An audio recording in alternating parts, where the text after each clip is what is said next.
Hello and welcome back to JLXP, the Josh Leesman Experience. I am Josh Jat Leesman. It is currently about 5 p.m. on the Sunday, 4/5 of the way through Week 6 of the LCS. LEC Week 6 is done. I am joined by podcast extraordinaire Mark Zimmerman. I do 3 podcasts. Yes.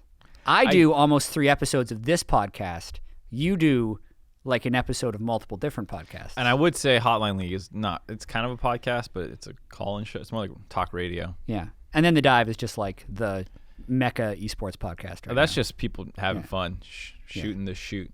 Shooting the shoot. Yeah. Nice. This week was pretty fun to watch from the LCS perspective. The biggest things we're going to talk about this episode is tactical 2-0 for Team Liquid without double lift. Better. TSM 0-2ing while losing to CLG. You wanted to talk about and Dignitas tactical a little TL. bit. And it's all connected. Those are clearly the 2 biggest things because we'll see C9 play on Monday Night League. We're just kind of expecting them to 12-0. I'm still curious to see what happens between like CLG and Immortals, but like there's 2 really big stories. Mm-hmm. It's the TSM 0-2 and it's the TL 2-0. Do you have one that you're more passionate about to start with? Well, I'm a hater, so of course it's the TSM one. Okay. So we should start with the positive one. Really? No, let's just start with TSM. Oh, I'm so disappointed. They suck. A little bit. It's hard to know exactly how much they suck. Yeah, so how do you think they lost to CLG? I was casting the game, and I got really wrapped up in like the story of it and like the rivalry and the Pobelter and the Victor and the Rumble. I felt like they probably, I don't know how you felt, but I felt like they were going to get outscaled. Just a little. Right? Like by Victor. By Victor, Rumble's still, like, even though he is a more early mid-game champ, he will do insane damage over the course of the game. And, you know, I know the Rek'Sai was hard to play into TSM's team comp, but it was That's what it looked like, but then during the game, he didn't need to exist. Well, that's what I was going to say. You just need to be a meatball to walk in and clear wards and stuff. I don't know if he ulted. Good. Did he press R that whole game? They needed an AD meatball because you had double AP solo lanes. Mm-hmm. It's way too easy to itemize MR. So you get a physical damage jungler just to keep them a little bit honest in the early game. And then in the late game, you have really non-committal engage with the Varus Rumble ults. And Rune did have a great game where he actually kind of just blind fired a couple ults. Yeah. Or not blind fire, but like no setup, really. It wasn't like Varus into Rumble. It was just Rumble. And so like the Rek'Sai is not tasked with flash unburrowing into these mobile targets.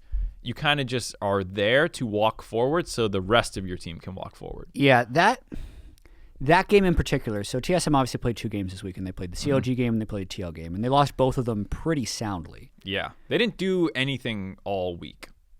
Yeah, that's right. Because the Liquid game they played on Saturday was the Kale top that got dove a bunch, and they played the Varus Tahm Kench bot lane. And then today was the Ezreal Senna bot lane. It actually, this is like a minor point, but I felt like TSM picked dual lanes that were supposed to dominate that then didn't dominate, and then they didn't really have a plan after that, right? Like, there were so many times this week where it actually looked a lot like the other TSM 0-2 weeks where they would move 4 people to a spot and then slowly back away from that spot, right? Yeah. Like they'd realize the play probably wouldn't work, so they just said, yeah, maybe we should just go back. And then once they go back, they're losing again. Yeah. The point about the bot lanes is scary because especially the Varus TK, you're supposed to win that lane. We've seen other people pick it and stomp with it, and the fact that they couldn't do that is why that game probably looks so whack, because they could just free dive Kale for no reason. Like, this is the Maokai game we're talking about, because it's weird. They played against a Varus TK and they played with Varus TK, depending on the game. Right, so the game versus Team Liquid, you have Maokai, Sejuani, probably not doing anything unless it gets to one of the other lanes. Yeah. The Kale got ganked early with a nice path by Broxa, set behind, then kind of repeat ganked. And then you would think it's on the Varus TK to step up and do something about that, but they didn't really. The Ezreal and then the next game, they also didn't really do anything. I'm just wondering if this is this the mental boom test for TSM? Like, we've had it back and forth a few times because they started 0-2. We're like, maybe it's going to boom from the start. And every week we have this conversation of it's fine or it's failing. And it's clearly a mix between the two because they're 6 and 6, which actually, just because of the weird standings compression we have with an 11-0 team and a bunch of teams trading, they're tied with TL for third and fourth. Yeah, FlyQuest is 9 and 6 or 10 and no. FlyQuest is 8 and 4. 8 and 4. That's right. And then Dig is 5 and 6, Immortals and 5 and 6. So if either of them win on Monday Night League, they'll move into that tie. What a day. I mean, so the TSM thing, my general takeaway is I'm really, really disappointed. It feels like they practice one or two specific things every week, like Maokai mid or Senna support with 80 Ezreal or something. I like the point you guys made on the desk where you're like, I wonder if they are outthinking themselves. Right. You go, let's find a cool new thing on patch 10.4. Cinderhulk strong. Let's put Maokai mid with a Kale top. And look at this cool team comp that has really strong, clear-cut win conditions of team fight with Kale at post 25 minutes. But it's so weird that you just don't, when you get on stage and you're not getting the crazy skirmishes of just hit the guy in front of me because both teams are A-ramming and inting into each other. It's so hard to say, though, because they're like the only team to play Kiana top. They're like the only team to play Set jungle. Those were two of their bigger wins. So, like, the creativity... They tried Talia Pantheon. It's like their greatest asset when it works, and then very easy to talk about when it doesn't. Yeah, I mean, whenever you draft these, like, really hyper-specific drafts, these comps, these champions, it is easy to point to, like, that was dope because it worked, and that sucked because it didn't. Whereas, like, if you just pick the most bog-standard team comp, I can't be like, wow, what a dumb... Aatrox. Yeah. You know, like, it doesn't, you can't. Yeah. I can't believe they played Zoe Aatrox. Yeah. Yeah. So, in that sense, it is, we are probably tunneling a little bit on draft, but it does seem. It's because it's one of the unique things about TSM. Right. And you wonder if they are struggling to improve on a fundamental level because they're spending all their time in these weeks learning, I'm not going to say cheese, but unique strategies where you're spending so much time being like, oh, well, the Kale power spikes here and the Maokai does this and and then you're like, wait, what did we learn about vision control and rotations this week? Yeah. That made me think, I've been kind of wondering where this through line is going to be with TSM, who's like up and down and 0-2 and 2-0.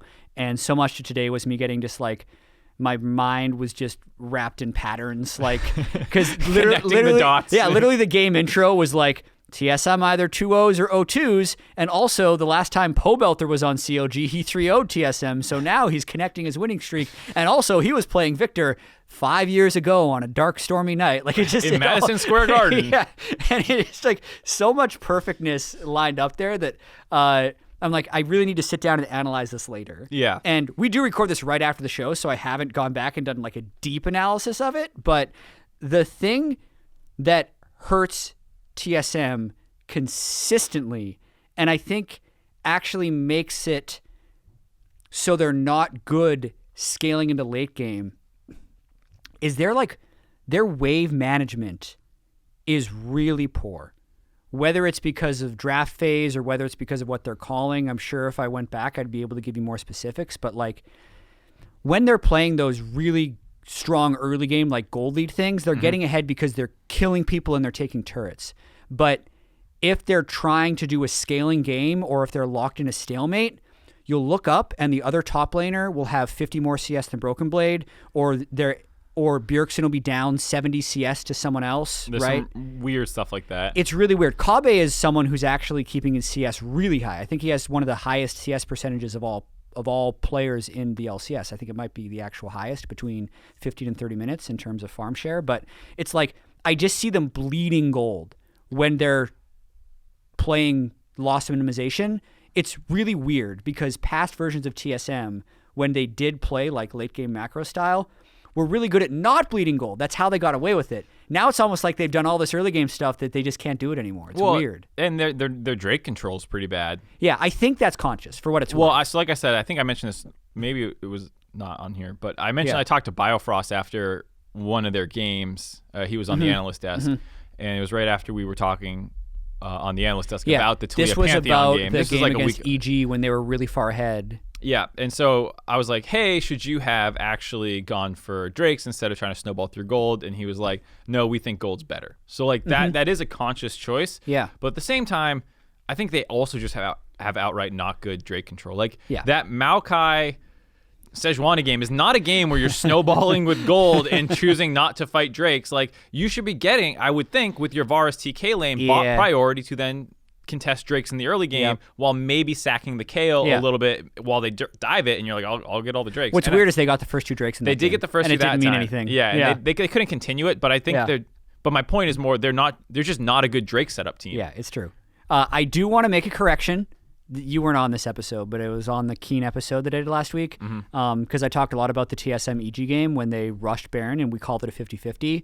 I had not mentioned or even realized at the time they had the double smite. So they had the Ornn smite as well as the jungle smite. So they did double smite the Baron, which to me makes it like a 70-30 or something. Still a little risky. Hey, people call it out in the YouTube comments. I want to admit that I didn't take that into account. And now Never admit anything. Tell them they're wrong because a new reason. Just keep doubling down. Be like, no, they didn't smite you at the don't right understand. time. Yeah. So I think that's good for now for TSM. I want to talk about TL and Doublelift. Keep him benched. So listen, like it's a meme. Literally, the instant TL started winning in the first game of the week with Tactical, I think Deficio was on Twitter and was like, "Doublelift was the problem," right? Yeah. And it is a meme, but they play this game on The Jump, which is an NBA talk show. It's called Something, Nothing, or Everything. So you make a statement, and then you have to respond whether you think this is something, nothing, or everything. It's like TSM succeeding the instant Doublelift isn't on the roster is something, nothing, or everything. Right. What do you think? You mean TL? TL succeeding, right? Yes. Yeah. I definitely meant to say TL. Yeah. I would say something. Me too. I don't think Tactical is better than Doublelift. I don't think TL's ceiling is higher with Tactical. I don't think any of these kinds of things. But I've been on teams where we have benched a better player for a more cooperative player, or someone with less opinions on the game. You take one cook out of the kitchen, and things just kind of go smoother. Yeah, he just kind of doesn't talk and follows the team around where they want to go. And if people know what I'm talking about Piglet with Keith. We were struggling a bunch, and then we put Keith in. We ripped off like 4 wins, or something, and then eventually we put Piglet back in. But we did have a period of time where, like, it allowed Piglet to step back and be like, oh, my team's actually good. I can actually trust these guys a little bit more than I probably had been. And it allowed us to be like, look, we're good. Yeah. Like, we can play this way. So let's now now that there's a bit more trust in the overall team, it worked better. So, like, I'm not saying Doublelift is on the level of Season 5 Piglet in terms of his atmosphere impact. But I just mean he probably has strong opinions on what he wants to do in draft and game. He's the vocal leader to a lot of people about this team. And so when you take him out of it, they win without him. And suddenly it's like, oh, shoot, maybe I should listen to what they want more. Maybe Broxa doing a cheese gank top for impact and then being able to turbo camp the Kayle.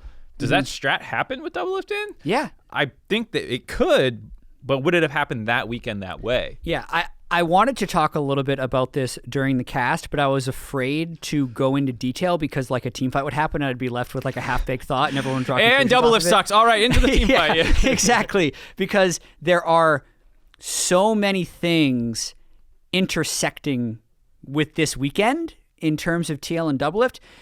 You and we talked to Dodo and Kane before, like, it was like week 2 or before week 3.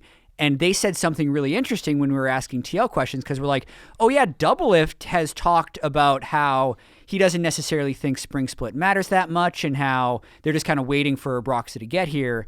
And then Dodo said, well, TL is not Doublelift. Yeah. Right?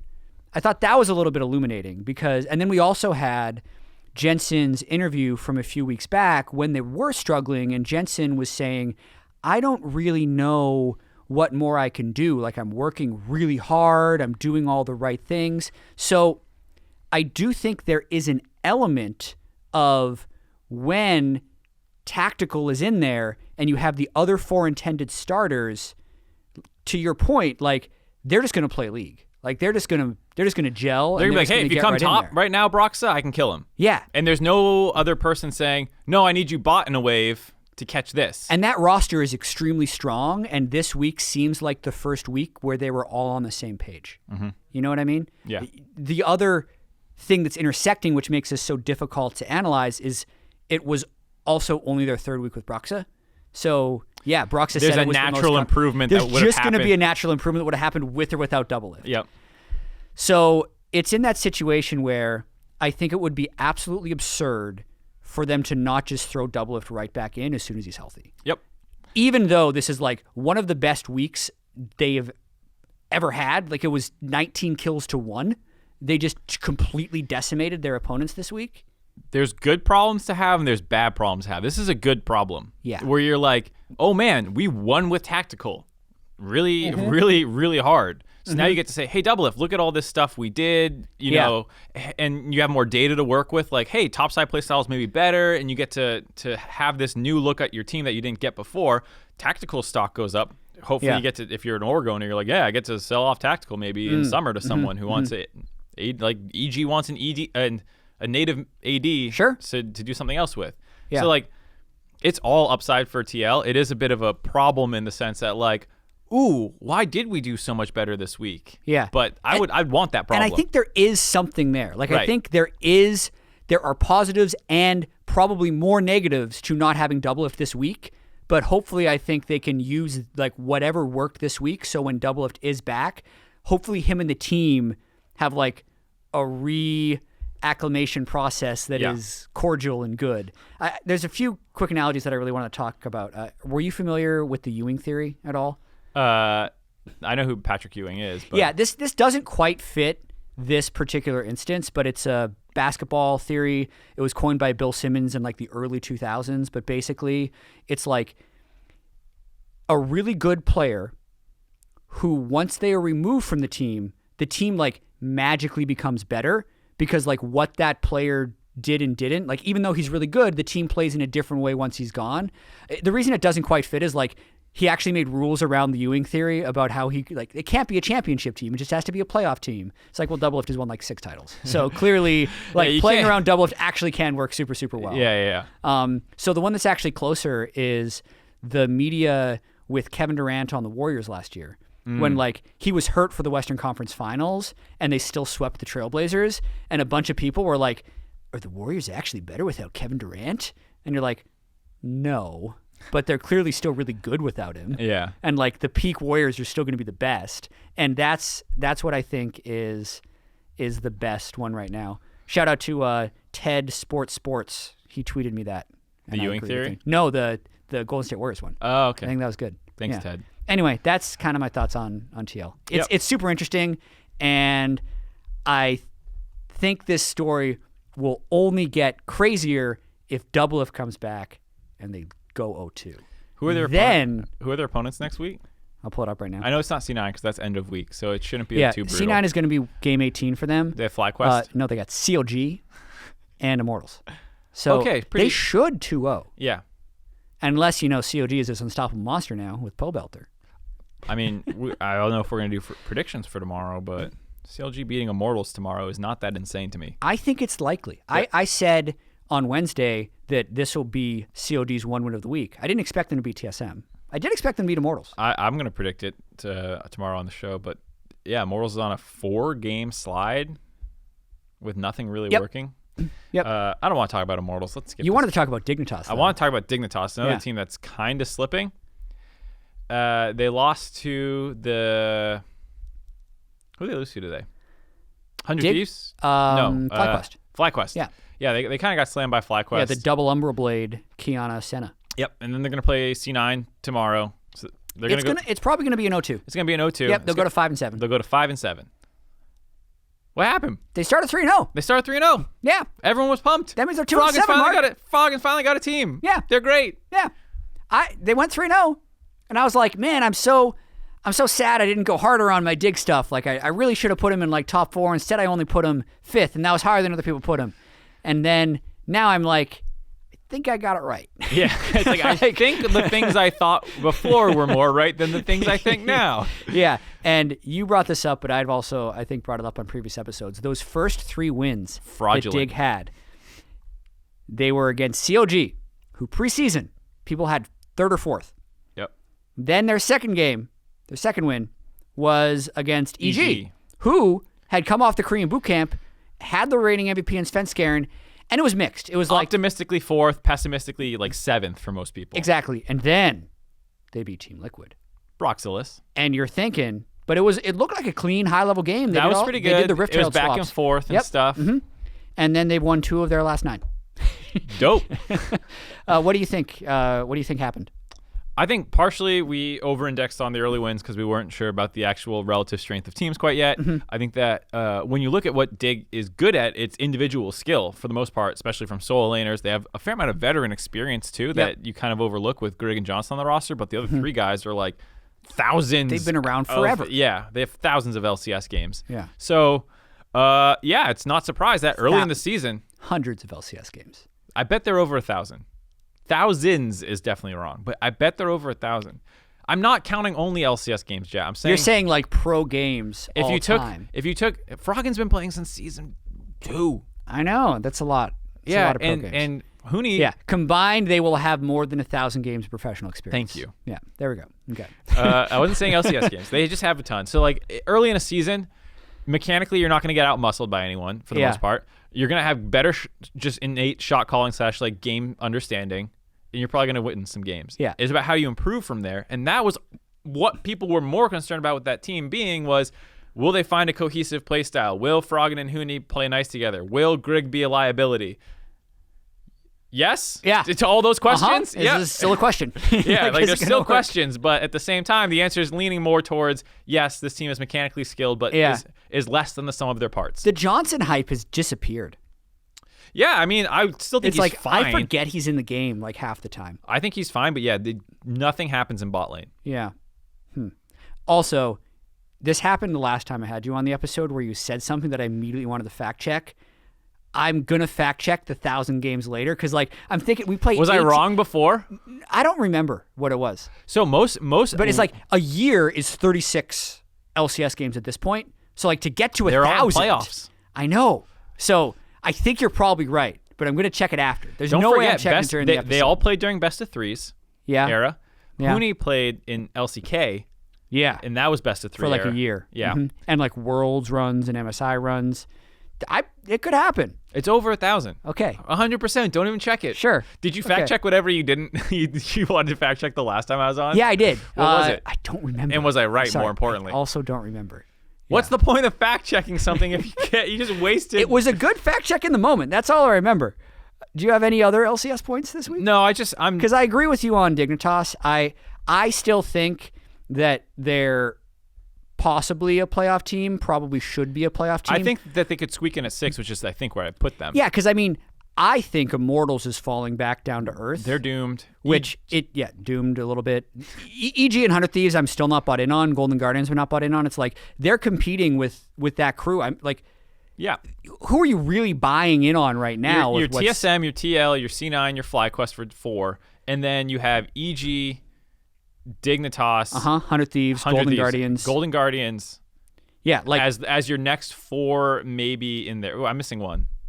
I think because that was 4 and 4. So it's TSM, Dig, Immortals, 100 Thieves, EG, Golden Guardians. Yeah. And like COG is the team that's way on the outside looking in, but you know when Pobelter comes around and they go on that big win streak, Mark, they're going to hit 7-11 again by the end of the split. Don't you count them out yet.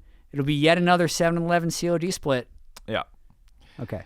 I don't know. Dig was one of those teams that people got really it's also because they have a somewhat of a divisive community around Froggen where people love talking about when he's good and when he's not doing good. Mm-hmm. And even when like not him individually, I just mean but like the teams he's on. And it's such a fascinating player to examine his situation, which is why another reason I'm watching Dignitas closely. Yeah, I'm interested in every single one of their games. I'm fascinated by TSM games. Just, I mean, apparently I only need to pay attention to the first one though, because we just know it's going to carry through for the rest of the week, whether they win or lose. If they win the first game, what you say is, wow, they were really proactive. Broken Blade had some interesting champions. They went ahead and snowballed the game. Yeah. If you lose, wow, they didn't do anything. They picked scaling and nothing happened. Or they picked too much early game. And they don't know what to do in the mid game. Yeah.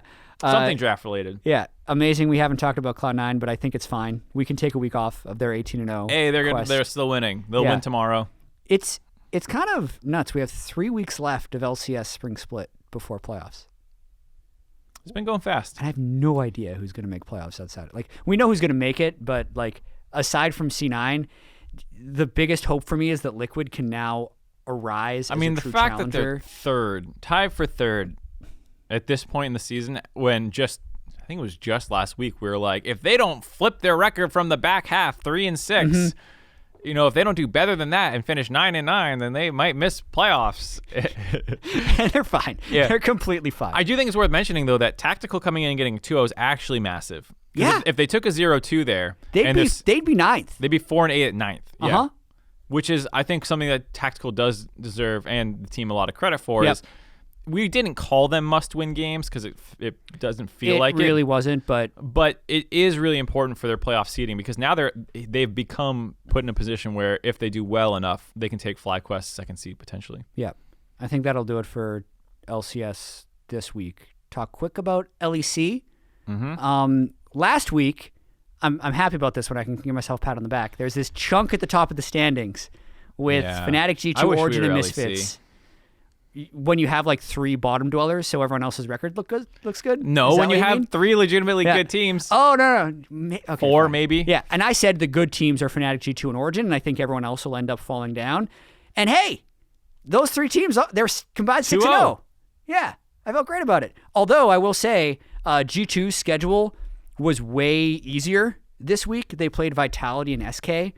I did like how they just did a mage bot for Caps, and suddenly everything was fine again. Like, no one's saying to swap like that? back. Yeah, I love it. Mage bots are good. I'm not saying they're not. I think the LEC desk had an interesting conversation around this between, I forget, Dracos and someone else, but they were basically like, are you happy about it? Did you learn something? I think it might have been Frost, because it was like, on the one hand, hey, look, Cap's at the bot lane position doing well. He's busting out these mages, which we were kind of sold on the dream of. So that he did it finally. Yeah. But at the same time, it's like, that doesn't answer the questions about whether he's actually a good marksman player. True. So he'll get there. I think he will. I'm not saying he won't, but it was an interesting conversation where it's like, yes, we saw what we were promised. Yeah. But no, we haven't seen the improvement necessarily that we're like, ooh, 0-7 in 15 minutes game, Oh my God, yeah. For whatever reason, maybe it's, I want to fire from the hip a little bit here. Like, that 07 game was a meme. Like, I never take anything G2 does seriously. It's the worst. Like, they are so talented, and their memes are their armor against tilt. You know what I mean? Like, it's like Mickey. So Mickey went on Euphoria the week after they lost to Misfits and was like, I just want to say, I don't think Misfits is very good. And it's like, I can just imagine like Bjergsen doing that or something. Like, they lose to COG and TL, and he just like comes on the dive and is like, I just don't think those teams deserve to win against us. Yeah, I know Tactical. And he does that, and it's like, it's because G2's aura is so just unbreakable right now because of their MSI victory, Worlds Finals, back-to-back LEC titles. Like, they seem untouchable even when they look vulnerable. Well, and it's kind of like the double-if thing about, why can he get away with saying such ridiculous stuff? Because they back it up. Well, not only because they back it up, but because they've been doing it longer. Yeah. If you're just like if you're Bjergsen, everyone thinks that you're the kind of stoic, not really inflammatory. So if you say something like that, it's like, whoa, where'd this come from? But like from G2, you expect it, and you like kind of earn this social currency to be able to say ridiculous shit. And then no one bats an eye because you're always memeing. So it's not new. Definitely jealous. Like, I wish we had G2 in the LCS. I mean, like, give me that top team of 5 guys who are really good on camera, role swap constantly. We can't. Yeah, I'm not going to Europe. But what if we brought the LEC to Los Angeles? Oh yeah, great idea, Mark. Did you? What do you think of Fnatic? They look good to me this week as well. Let me pull up their I think game. Bwipo. So I mostly watch Friday's games. So Bwipo versus Dan is like, they've played twice now. Yeah. And it's been the most lopsided, like, WTF. Oh, and Bwipo's destroying him games. Yep. One was Aatrox Nocturne, and then I don't even remember exactly. GP Pantheon. Versus Pantheon. No, it's like GP GP8. Set? GP Set? Yeah, he solo killed the Set as GP. Yeah. Come on, man. I remember watching a lot more of Nemesis Vygar. Oh, Anytime he plays Vygar okay. into Azir, Yeah. I feel I'm enjoying it. It's a sweet pick, actually. Yeah. So I that game was sick. I also saw the Kled game, not from the top 4 teams, and I was just happy to see Kled into Aatrox. I think it was. Let me double check that. I'm pretty sure it was Aatrox. Yeah. Kled's a pick that when he got the healing reduction on his Q and his engage potential, and he is a pretty snowball heavy champion. I am surprised people don't play it more. He is complicated, and you kind of need to be a Kled one trick.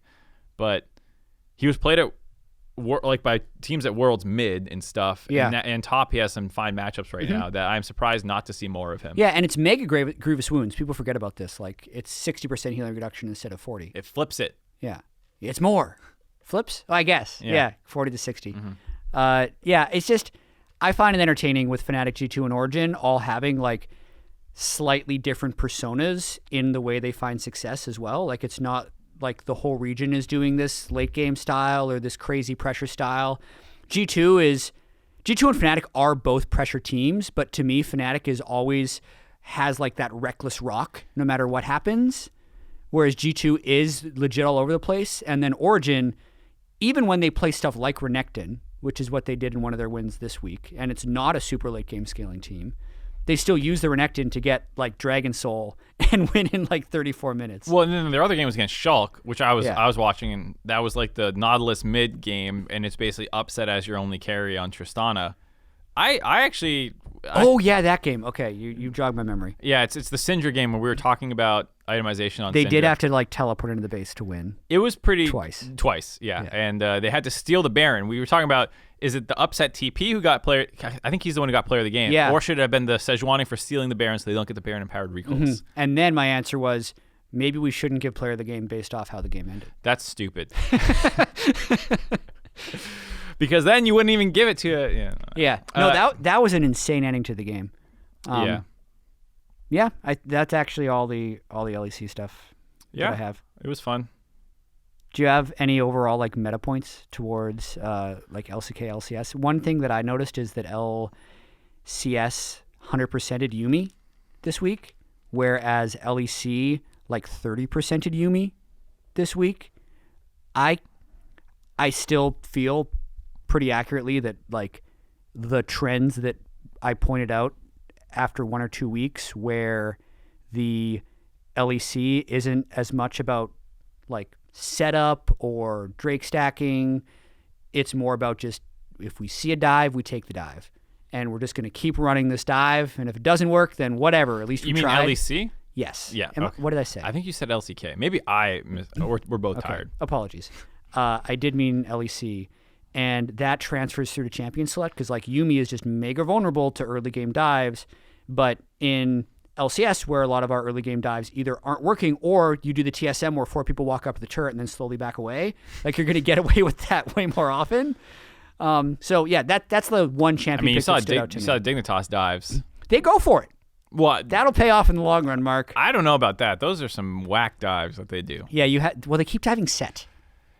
They keep diving set without damage. Set is not that hard to dive. Well, he is if you're not bringing damage. He is if you're bad. Okay, that too. Because they have 4 people. They whiff the Varus ult, so now he can ult. Because if you just have him rooted, he can't take his ult to dodge all your other skill shots. You've all warmed the turret up. Your AD carry, who is your damage, has to run away because the turret aggroed onto him. Yeah. I broke this down. I shouldn't do it again. You can. So if people missed it, it was during... Was it Countdown or a pregame segment? It was a pregame segment for Dig. They were diving. Before the Dig game today, Mark did like an actual fancy telestrator segment with spotlights and all this cool stuff. Numbers. About a really bad failed dive onto a set.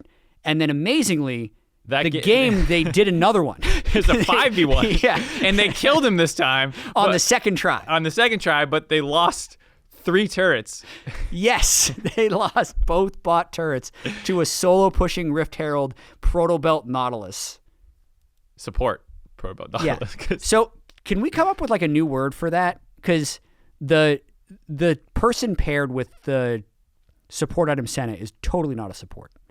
Yeah, that was an AP mid lane Nautilus. It had 3 items by endgame. It had Stoneplate, Zanya's, Protobelt. It's not building a support item. Like, sure, it's in a support slot. We've seen it in the LCK with Volibear.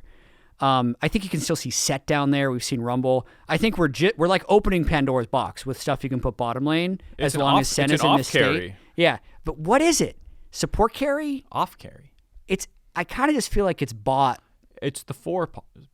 Is it not even the bot 4 melee? Spot? What position? I mean, I was trying to think of Dota terms. It would be. I mean, like. It'd be the 3 because you have a jungle. As in, like the biggest damage dealer. It's usually by farm is how biggest farm. Yeah, it would be the 3. Right? Because you're technically getting the 3rd lane of farm. I'd say mid is 1, top is 2. In this game. Yeah, normally it'd be bot is 2, but the bot Volibear will be the 3. Yeah. We don't have a good term for it. We'll workshop it. Maybe people can send us tweets for what it is. Yeah, off carry, support carry, scary carry. It's good. Oh, I also have, if you're listening to this on Monday morning, I will likely have a full Senna podcast with August, the champion designer of Senna, coming out on Tuesday. We recorded that actually before this weekend, like 55 minutes of Senna talk. Any final thoughts, Mark, before we wrap up? No. Last time I had your whole YouTube comment section filled about sine waves. You did. Do you have anything today to talk about random things? I mean, I'm always watching random crap, so I could pull one out of my ass right now if you want. I watched Altered Carbon Season 2 on Netflix. I never finished Season 1. I thought it was pretty good. I giving TV reviews with shows that released on like Thursday, I'm not going to spoil anything randomly, but I was like, if you liked Season 1, you might like Season 2. I checked Reddit. They were very negative on it, but other people have been rather positive on it. I'll plug something random. He didn't come up with a video. I'll plug something else. There's one YouTube reviewer for video games who is like the greatest reviewer I've ever seen in my life. Okay. But I'm not going to plug him because he hasn't done anything recently.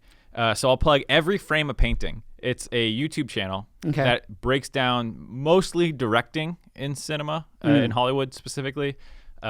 But they do cover other things like music in it and stuff like that. It's by a guy who knows his shit, so it's good. He does do a very easy to watch style where he's not super technical. But he'll be like, here are 10 things that the Coen brothers do that are really cool about their framing. Okay. And he'll talk about like, so what they do is like normally when you're framing a conversation, you'll be on a long angle lens or a long lens to get a close up, but they actually do a wide up close, but the camera's in between the two people. So and like he gets into like what that does on a really technical level, but it's still really comprehensible. There's one about Jackie Chan that if you don't love Jackie Chan, you watch this video and Jackie Chan will be your favorite person in the world. Is it about like the stunts that he's been able to do, or just like the way they film the stunts? About his directing, actually. So before he came to America, he did a lot more of directing in Hong Kong films. Yeah. And they're talking about like the rhythm of kung fu and action scenes and how they don't cut on hits. They let you see the hits because the actors actually know how to fight. Whereas in Hollywood, everyone's flash, like the camera's swiveling around. Yeah. So he's like, I shoot wide on a dolly so you can see the action because I'm not trying to hide anything from you because I know what I'm doing. And I'll also take 100 takes to get the action right if I want it that way because I have my own budget and I don't need to listen to any producer who's like breathing down my neck to be cost effective. So he gets into all this stuff. He's like 8 things that Jackie Chan does correctly that make his fight scenes the best. And he ties it into comedy and all these things. Yeah. So if you're at all interested in cinema, this is probably the best movie channel I've ever seen. It's called Every Frame a Painting. Every Frame a Painting. Yep. All right. I think I've seen like 1 or 2 of these randomly from YouTube suggestions, but I'm going to go check it out after Watch the Jackie Chan one. You'll be like, my God, I love Jackie Chan. Yeah. More than that, if you didn't love him yet, you'll love him. And if you already did. You made me think of like YouTube. I think Azale's Lane Kingdom this week was really good. Oh, yeah. Yeah. He did the Niski versus Aka Pantheon Yasuo thing. The reason I pointed out is it's sitting at like 35,000 views or something. Criminal. And it's so good. It takes so much effort. You should definitely go watch this on the lolesports YouTube channel. But it kind of brings up this like bigger question I have of like how best, and this is definitely something that like I need to be better at, like how best to get good content on platforms where it can be discovered. Yeah. Because it seems so segmented right now. Like even people listening to this podcast, are you on Spotify?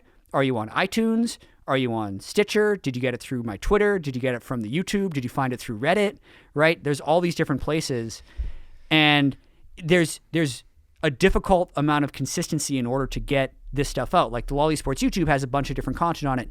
You never know what's going to make it up on Reddit because they have all these different submission guidelines, which we're not going to flame the Reddit mods in this episode. Jam, Mark. freaking out. But what I will say is like, I'm going to, even myself, like I'm going to read up a lot on like how to make sure your Reddit submissions don't get deleted, because there are rules that don't necessarily get followed, and then the mods remove them on technicalities. So it's like content like the trailer for JLXP got deleted for Reddit because the title wasn't clear, right? I didn't submit it, someone else submitted it. But it was the title of the video.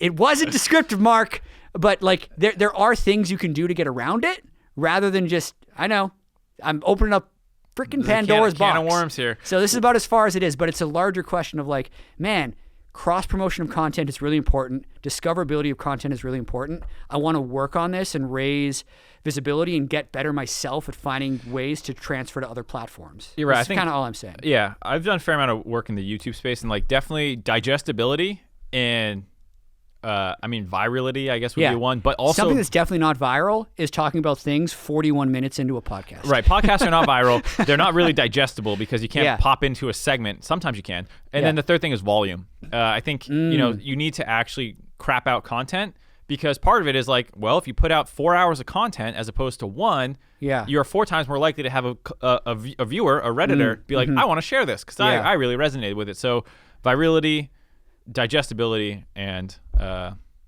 volume are the other 3 things I think about. Every frame of painting, watch Lane Kingdom by Azale. It's sweet. You become a better Pantheon player.